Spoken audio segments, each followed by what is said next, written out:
It was dawn. The village still slept beneath a blanket of mist. But in the small compound of Acey's family, the day had already begun.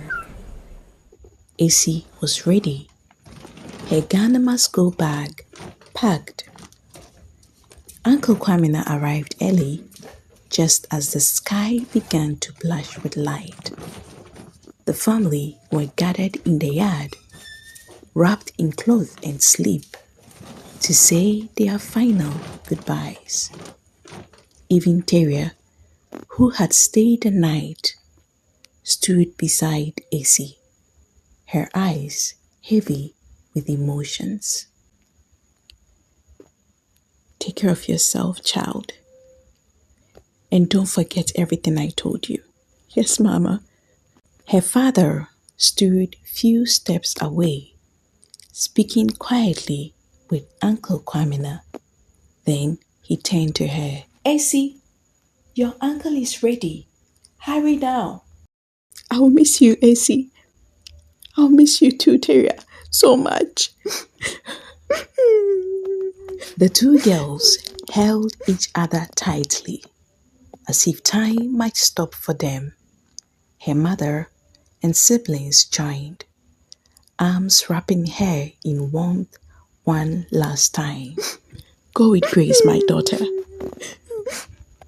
Acey, let's go. The road is long and we need to catch early bus. Hurry. With one last look at the only home she'd ever known, Acey stepped into the morning. The sea behind her and the city ahead. Her heart was heavy. She wiped away quiet tears as she followed her uncle down the narrow path. At the edge of the compound, she turned just once more. Her family stood there still, watching their figures blurred by distance. And then, with the sound of footsteps fading into the hush of dawn, Acey and Uncle Kwamina walked away, their backs growing smaller as home stood behind them.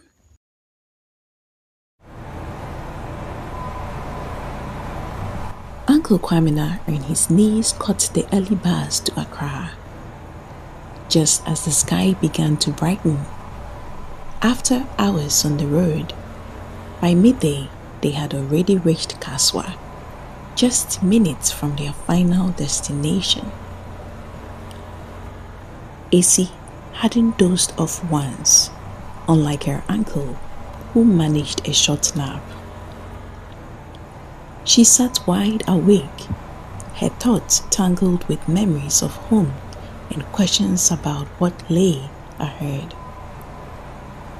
She couldn't bring herself to finish the buffet and fine yogo her uncle had bought for her at the last stop.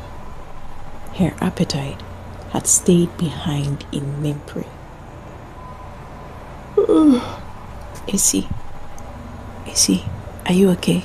Yes, Wafa, I'm fine. We are almost there. We'll get down soon. Okay, Wafa.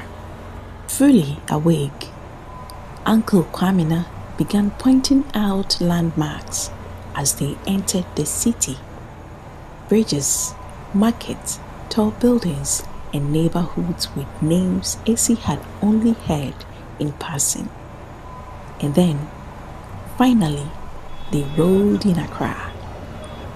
The city greeted them, not with silence, but with sound unfamiliar, unrelenting, alive. Acey pressed her face to the window, eyes wide. The street pulsed with movement. Vendors whipped through traffic. Billboards towered above like monuments.